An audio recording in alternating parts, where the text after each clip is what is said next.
બ્રહ્મા કુમારીસ પરિસરમાં સ્વર્ણિમ ભારત જ્ઞાન કુંભમાં પ્રયાગરાજના જનપદ ન્યાયાધીશ આવ્યા છે. બધા ભાઈ બહેનોની તરફથી તેમનો ખૂબ ખૂબ સ્વાગત છે. ભાઈ સાહેબ, તમે જે બ્રહ્માકુમારીનું સમગ્ર પ્રદર્શન જોયું છે તે તમારા શબ્દોમાં વર્ણન કરો.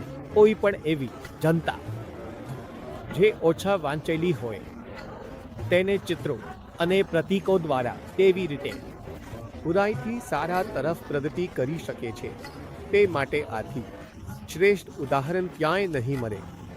આ ખૂબ જ શ્રેષ્ઠ છે. એક તો માણસને શબ્દોથી શીખવવું પડે છે, એક માણસને ક્યારેક ચિત્રોથી શીખવવું પડે છે. તો જેમ પ્રકારનો કુંભનો આયોજન કરવામાં આવ્યો છે, મેળો આયોજિત કરવામાં આવ્યો છે, તેમાં એવું છે કે એક સામાન્ય વ્યક્તિ જે વાંચેલા નથી તે પણ ચિત્રને જોઈને, ભાવને જોઈને પોતાના પરિવર્તન લાવવા માટે અથવા સમાજને બદલવા માટે વિચારો ઉત્પન્ન કરી શકે છે. ખૂબ ખૂબ આભાર જી.